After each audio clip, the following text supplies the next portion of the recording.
Oremos, hermano. Padre, gracias nuevamente te damos por este privilegio que nos das de venir libremente a tu casa de oración, dedicar este tiempo, Dios, a acercarnos reverentemente a tu palabra. Te pedimos, Dios, que obres en nuestro corazón, en nuestra mente. Dispón todo nuestro ser para estar conectado directamente contigo, Dios, que sea un tiempo de edificación espiritual y sobre todas las cosas que podamos darte a ti y solo a ti la gloria y la honra que tú mereces. Bendice el resto de este servicio y muévete en medio de la adoración de tu pueblo, Señor. En Jesús, tu Hijo amado, estamos orando. Amén. Bueno, hermanos, habíamos estudiado ya del capítulo 22 de la adoración religiosa y del día de reposo, los dos primeros párrafos.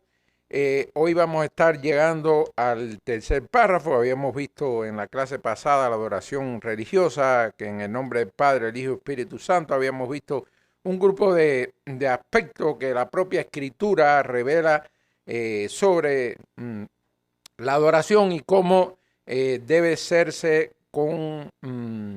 alineado con lo que la palabra revela sobre cuál es la voluntad de Dios para el tema de la adoración. Hoy llegamos así a una de las maneras que adoramos a Dios y es mediante la oración.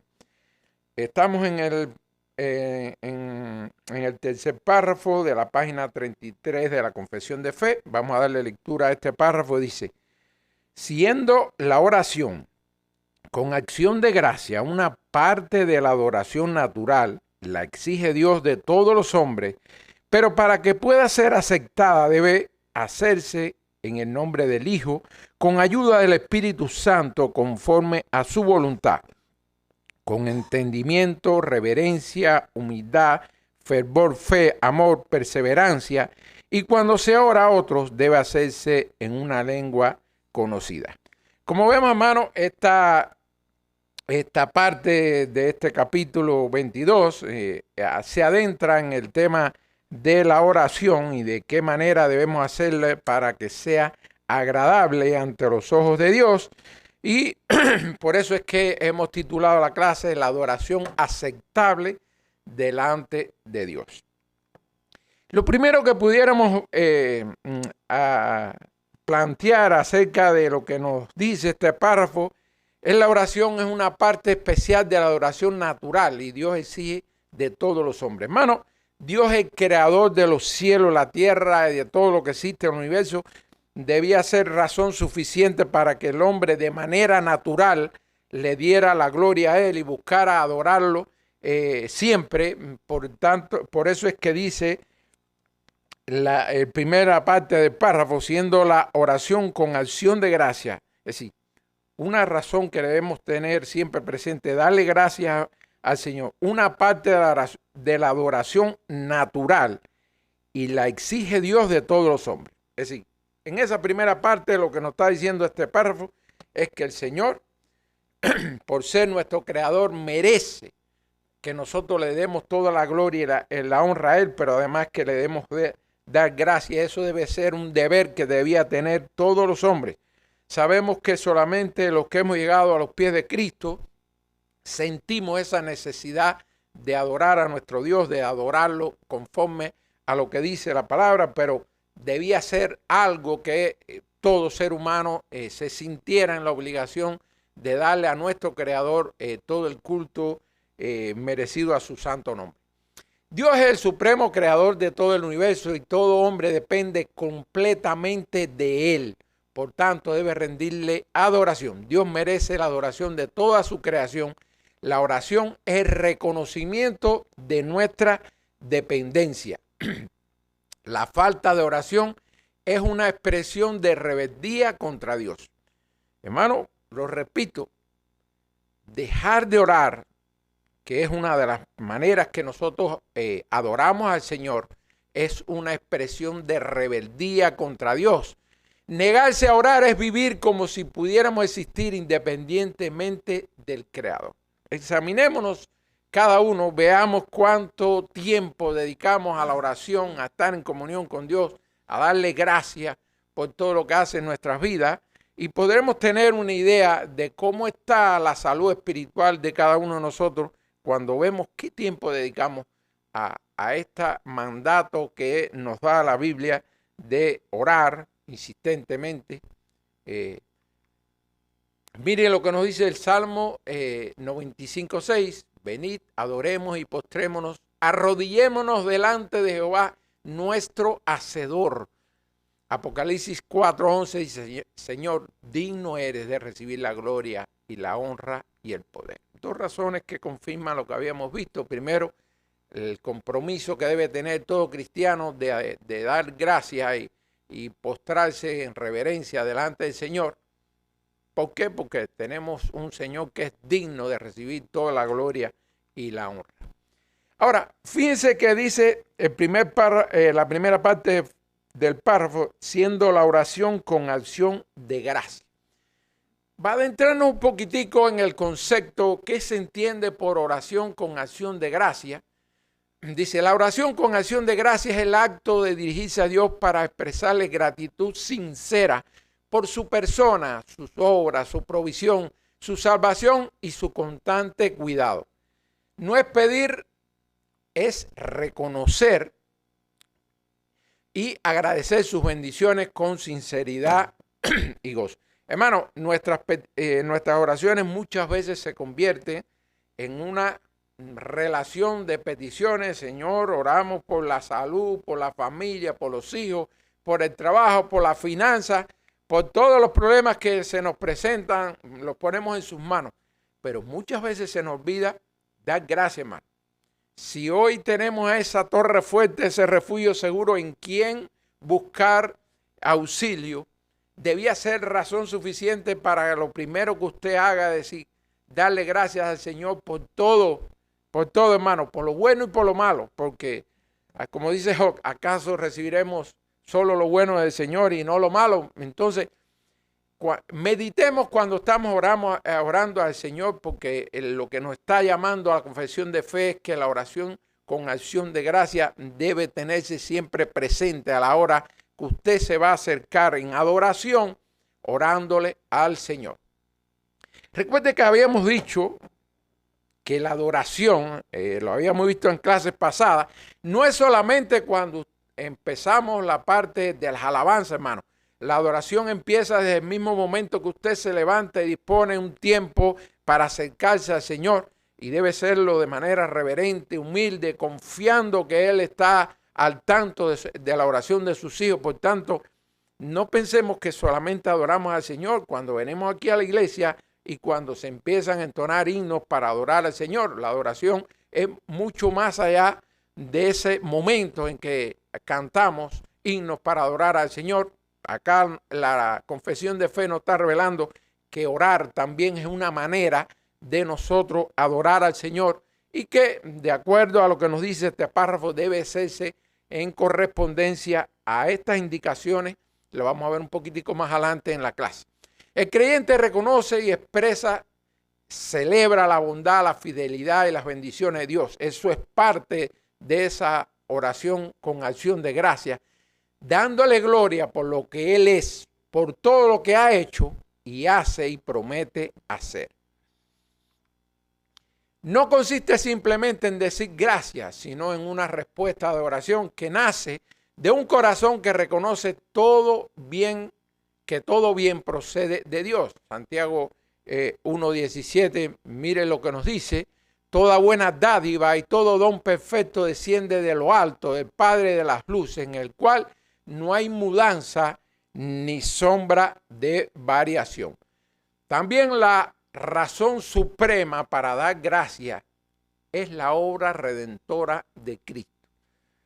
Cuando yo me estaba preparando y a veces cuando estamos en el tiempo del culto de oración, nuestro hermano Osorio dice, estamos llegando a la parte de dar gracias, y muchas veces nos quedamos callados, la mayoría, y hacemos alguna que otra referencia a algo que nos pasó recientemente y por el cual le queremos dar gracias al Señor, y no está mal, hermano.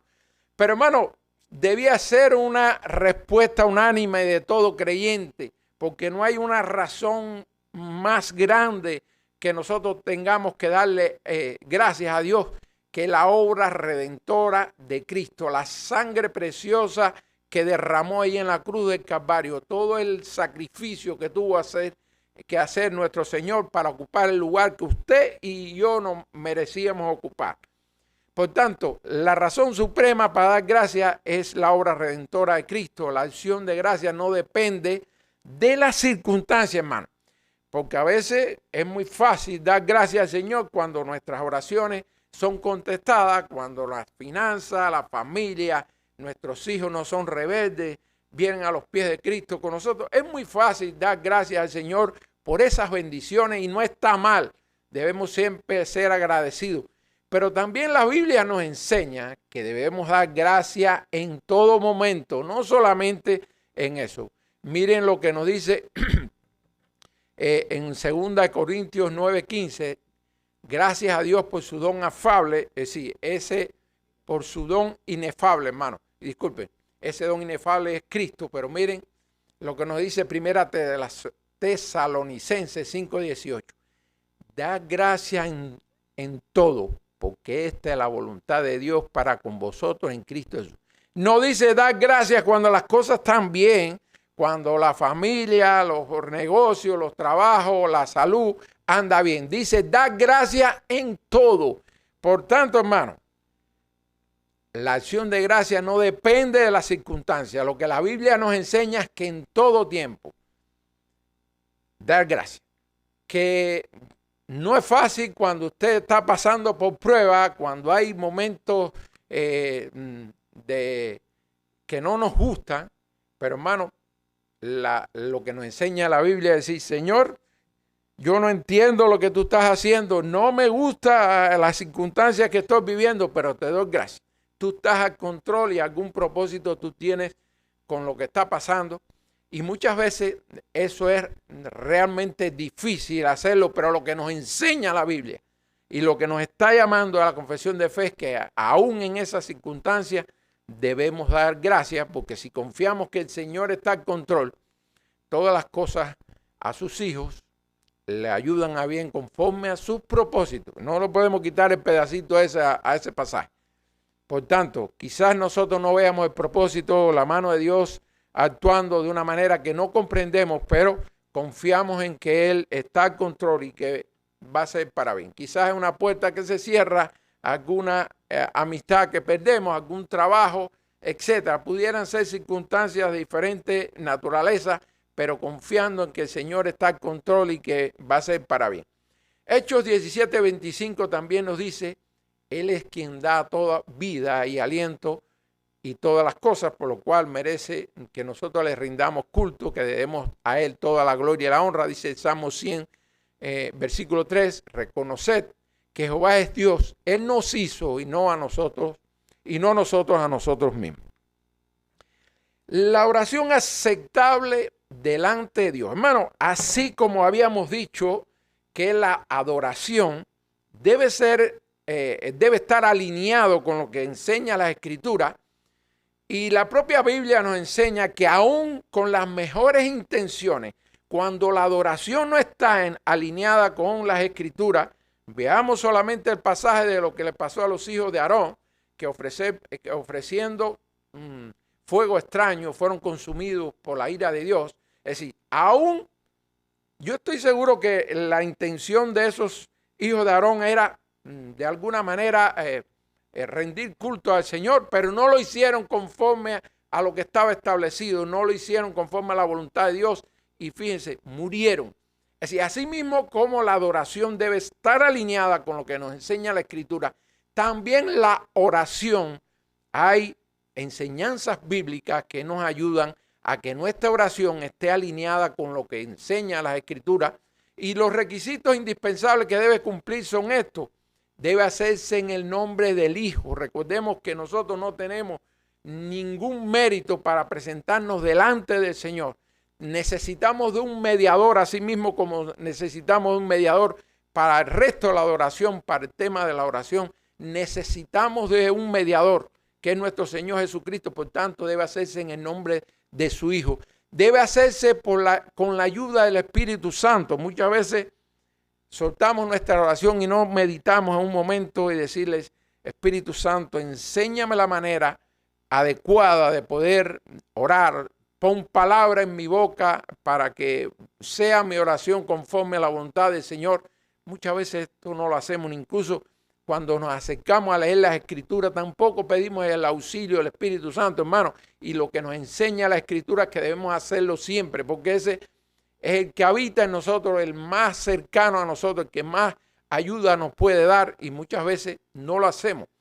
Debe hacerse también una oración aceptable delante de Dios, debe cumplir, que debe hacerse conforme a la voluntad de Dios. Hermano, difícil conocer cuál es la voluntad de Dios, sí, pero una fórmula que nos pueda ayudar, Señor, tú conoces que este es mi deseo, pero Señor, que se haga tu voluntad y no la mía. Esa es una manera de reconciliar un poquitico su deseo de que el Señor intervenga en algo, pero que usted reconozca la supremacía del Señor, que usted confíe en que sus planes son mejor que los suyos.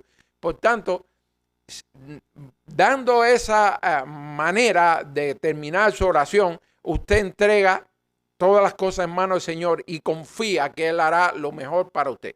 Aunque no sea lo que nos gusta, pero confiamos en que sus planes son perfectos y que siempre son mejores que los nuestros. Y a veces lo que nosotros vemos, una oportunidad, una bendición, realmente es algo que no es real. Y el Señor sí sabe lo que nos conviene. Por tanto, a veces se cierran puertas, llegan pruebas que no nos gustan, pero el Señor detrás de eso tiene un propósito con nosotros.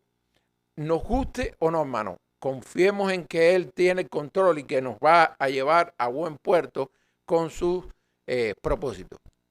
También debe ser una oración sincera, humilde, perseverante. El otro día yo daba, en el culto de oración, daba gracias, Señor, por las oraciones que tú nos has contestado, porque eso confirma nuestra fe. Porque es muy fácil, hermano, cuando la oración usted la ora y en poco tiempo usted tiene la respuesta. Pero cuando se demora y usted sigue perseverando ahí, confiando que el tiempo de Dios es perfecto y que quizás usted está queriendo apresurar algo que el Señor está llevándola a un tiempo perfecto y no al suyo, que pudiera parecer a su apreciación, que es el momento, la oración debe ser también, además de sincera, humilde, debe ser perseverante.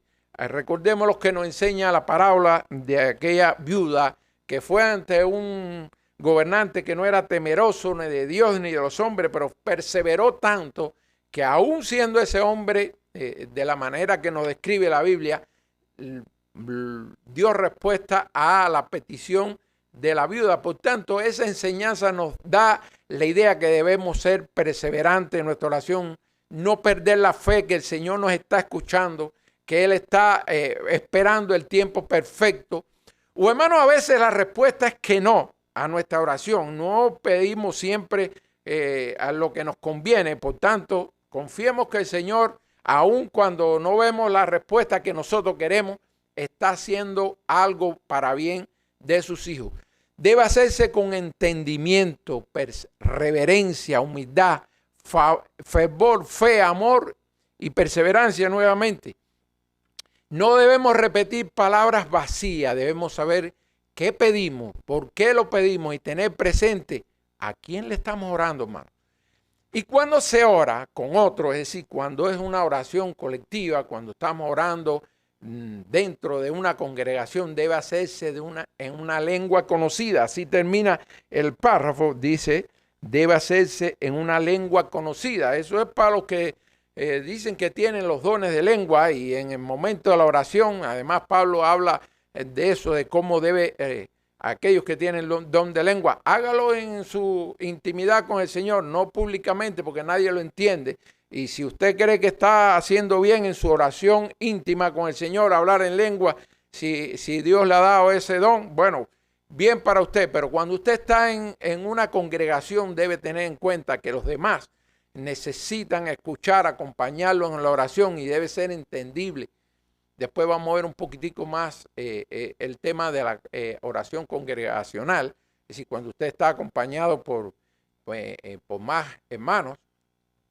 ¿Por qué debemos orar en el nombre del Señor? Porque dice, debe hacerse en el nombre de Cristo, debe hacerse conforme a la voluntad de Dios y con el auxilio del Espíritu Santo. Eso es lo que nos dice este párrafo. Dice, ¿por qué debemos orar en el nombre de Jesús? No nos acercamos a Dios por nuestros propios méritos, sino que necesitamos de un mediador y sabemos que el único mediador entre Dios y los hombres es Cristo. No significa terminar diciendo en el nombre de Jesús. Hermano, si usted quiere terminar la oración repitiendo esta frase o al principio, no está mal. Lo que pasa es que va un poquito más allá de sencillamente decir en el nombre de Jesús sus peticiones. Significa acercarse a Dios confiando únicamente en la obra de Cristo, su justicia, su intercesión. Usted tiene que tener claro que nosotros, ninguno, por muy santo, por muy maduro en la fe que usted se crea, ninguno tiene mérito suficiente para presentarse delante de la santidad de Dios. Por tanto, únicamente por la mediación de Cristo es que nosotros nos podemos presentar delante del Señor. 3 razones por las que oramos en el nombre de Jesús. La Biblia nos las da con claridad. Dice, solo Él es el mediador entre Dios y los hombres. Está en Timoteo 2:5. Solo es el camino para llegar al Padre. En Juan 14:6 está. Y solo por su sangre tenemos acceso confiado a la presencia de Dios. 3 razones bíblicas que nos dan claridad que solamente en el nombre de Cristo debemos poner nuestras peticiones en manos del Padre Celestial. La oración también debe hacerse con la ayuda. Repito, Osorio, no es que le dirijamos la oración específicamente al Espíritu Santo, sino con la ayuda del Espíritu Santo. La oración aceptable no depende únicamente de nuestra capacidad para hablar, sino de la obra del Espíritu Santo en nosotros. Hermanos, Dios nos ha dado a todos características diferentes. Algunos son un poquito más hábiles a la hora de expresarse y otros tienen un poquito más dificultades para hacerlo. Pero pídale la ayuda al Espíritu Santo, que ponga palabra en su boca, que ayude a hacerlo de la manera aceptable ante la presencia de Dios. Debido a nuestra debilidad y a los efectos del pecado, no sabemos orar como conviene, ni discernimos siempre la voluntad de Dios. Por eso el Espíritu Santo ilumina nuestro entendimiento, mueve nuestro corazón a depender de Dios y dirige nuestras peticiones para que sean conformes a su voluntad. Este era el texto que estaba buscando ahorita, pero estaba más atrás y no quise perder tiempo. Dice en Romanos 8, 26, 27, y de igual manera el Espíritu nos ayuda en nuestra debilidad, pues ¿qué hemos de pedir como conviene? No lo sabemos, pero el Espíritu mismo intercede por nosotros con gemidos indescriptibles. Indecibles, disculpe, hermano. Este texto nos redondea la idea, es decir, la dependencia que nosotros debemos tener del Dios Trino en todo tiempo, nos da la medida de esa dependencia que tenemos de tener a la hora de orar. La oración debe ser conforme a la voluntad de Dios. Es de los requisitos importantes que debe tener nuestra oración. Dice, la oración aceptable busca que se cumpla la voluntad de Dios y no simplemente nuestros propios deseos. Por eso decía ahorita, una buena manera de reconciliar nuestros deseos en las oraciones cuando las presentamos delante de Dios, decir, Señor, tú conoces, este es mi deseo, esta es mi voluntad, pero más allá de lo que yo deseo, que se haga la tuya, que es perfecta, que siempre ayuda a bien, aun cuando nosotros no lo entendamos. Pero es una manera, yo diría, aceptable de hacer una oración y poner en manos del Señor confiadamente en que sus planes siempre son mejores que los nuestros. Dios promete escuchar y responder las peticiones que están de acuerdo con su carácter, sus propósitos y sus promesas reveladas en la Escritura. Orar conforme a la voluntad es confiar en que Él sabe lo que es mejor y someter nuestros anhelos a su perfecta sabiduría. 1 Juan 5:14 dice, y esta es la confianza que tenemos en Él, que si pedimos alguna cosa conforme a su voluntad, Él nos oye. A veces, cuando hacemos peticiones y las ponemos en manos del Señor y no vemos respuesta, meditemos en lo que nos enseña esta porción de la Escritura. Quizá usted está pidiendo algo que no está conforme a su voluntad y lo está salvando de algo que usted no lo logra ver, pero que el Señor en su omnisciencia sabe lo que le conviene a usted y lo que no. Pregunta: si la oración es el medio por el cual hablamos con el Dios soberano, todopoderoso, el que nada le es imposible, ¿es posible que algo pueda estorbar nuestras oraciones? Dice, sí pueden haber piedras de tropiezo en nuestras oraciones. Una de ellas, nosotros hace algún tiempo incorporamos esto en el culto de oración, el pecado no confesado o los pecados ocultos también, como pueden llamarse. Es el pecado que acariciamos, que coqueteamos con él y que rompe nuestra comunión con Dios. Es como que usted esté peleado con alguien, enemistado con alguien, y usted quiera acercarse a él. Hermano, siempre va a haber ese estorbo en ese momento que usted se acerca a alguien. Bueno, el pecado es eso mismo que en nuestra vida espiritual puede estorbar a que nosotros nos acercamos a un Dios 3 veces santo. Sabemos que solamente lo podemos hacer no por nuestros méritos, sino por los méritos de nuestro mediador, que es nuestro Señor Jesucristo. Pero aún teniendo ese mediador que no vino a condenar, sino a salvar lo que se había perdido, usted tiene que tener presente que cuando usted está en pecado, cuando usted no está siendo obediente a la palabra, puede hacer una piedra de tropiezo a su comunión con el Señor. El pecado endurece nuestro corazón y, hermano, dice la palabra que Dios no rechazará un alma que se humilla delante de él. Entonces, si llegamos con rebeldía, con nuestro corazón endurecido por el pecado, eso puede ser una piedra de tropiezo en nuestra relación con el Señor a la hora de nosotros orar. La falta de fe, hermano. Si usted tiene duda de la voluntad y el poder de Dios, y la incredulidad debilita nuestra confianza al orar. Y la falta de perdón hacia otros, también la Biblia revela que si usted va a orar y tiene alguna causa pendiente con alguien, pida perdón primero, es decir, limpie en todo lo que usted esté a su alcance de su vida espiritual a la hora de usted acercarse en oración a nuestro Dios. Miren Isaías, aquí, hermano, extraje parte del texto, no está textualmente todo el texto, pero miren, Isaías 59, 1 y 2 dice, vuestras inequidades han hecho división entre vosotros y nuestro Dios. Nos confirma que cuando estamos en pecado, cuando estamos en rebeldía, hay una enemistad entre nosotros y Dios, y que eso ha creado una división entre nosotros y el Señor.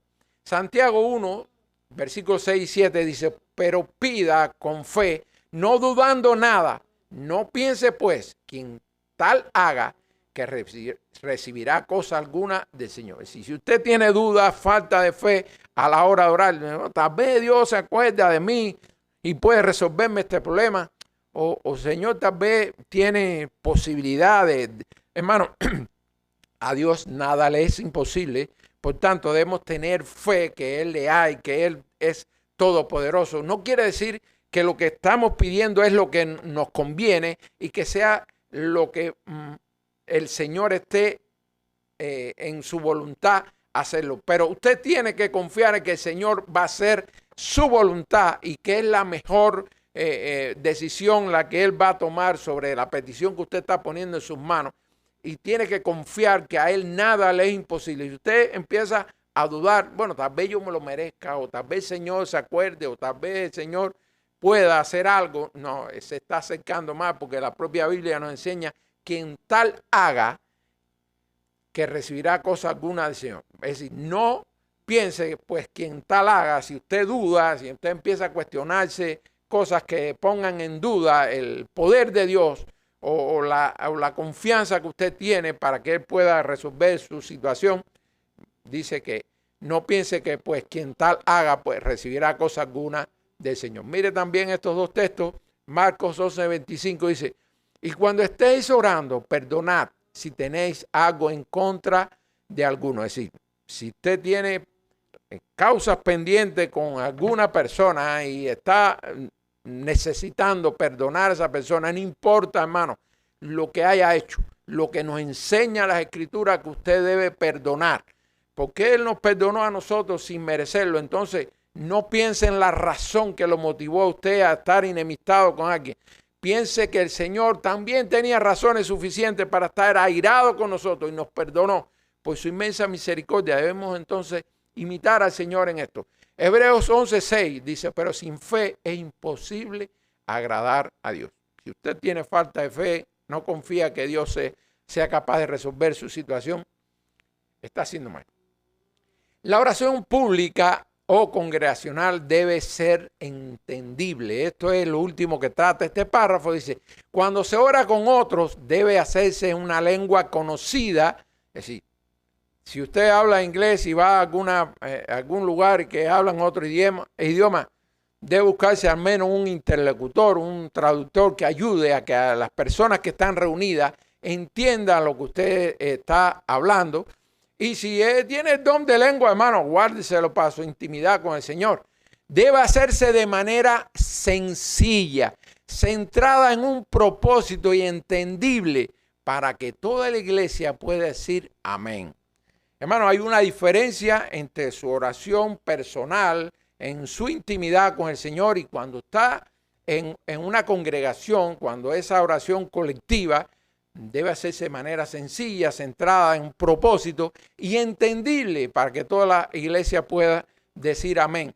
La oración pública debe ser, miren esto, la oración pública debe ser tan amplia como el propósito que se le ha asignado. Si fueron los enfermos, no dejar nada que tenga que ver con ninguna arista de ese problema, pero tan breve como sea necesario para mantener la atención y la participación de la congregación. Es decir, justo a la medida, hermano, adecuada al propósito que le dieron y no tan larga que desvíe la atención, que en algún momento las personas, hay por ahí normas, hermano, que en las relaciones humanas, en las conversaciones, llega un momento que cuando usted excede de un tiempo, por eso es que las clases, las conferencias, determinadas normas que de manera internacionalmente rigen en la oratoria, porque llega un momento que cuando usted excede el tiempo necesario, las personas dejan de atenderlo porque ya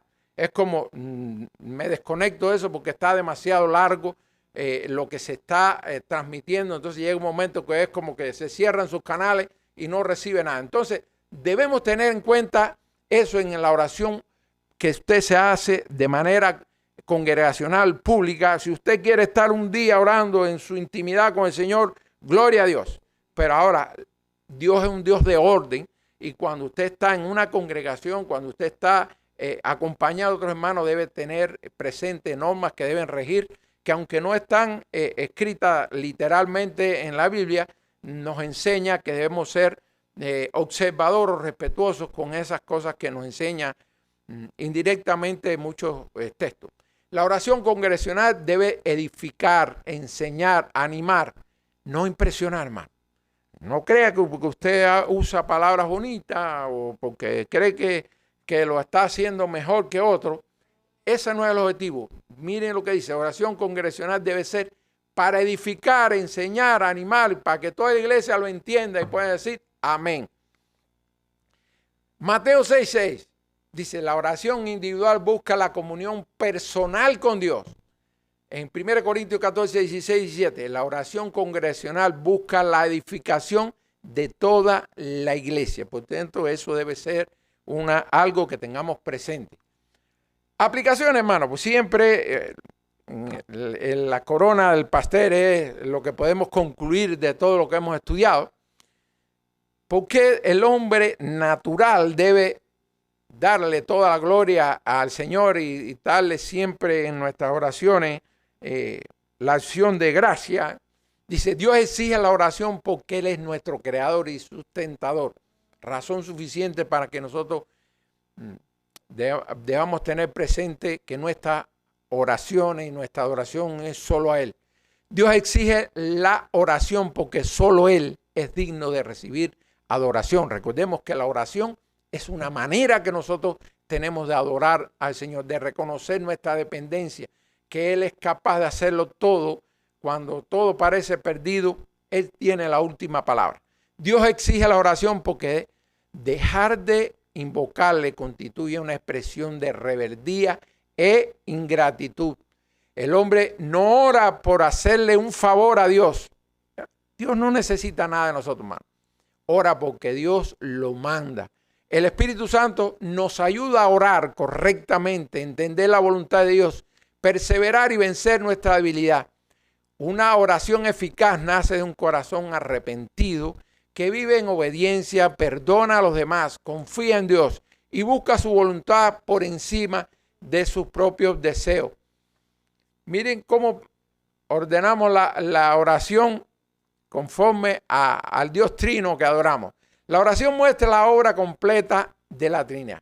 Oramos al Padre por medio del Hijo y con la ayuda del Espíritu Santo. Así participa toda la Trinidad en la comunión con el creyente. Recuerde que cuando estábamos en el párrafo anterior que se refería a la adoración religiosa, también decía y nos enseña la Escritura la confesión de fe hace referencia a que a esa misma manera debíamos adorar al Señor en nombre del Padre, del Hijo y el Espíritu Santo.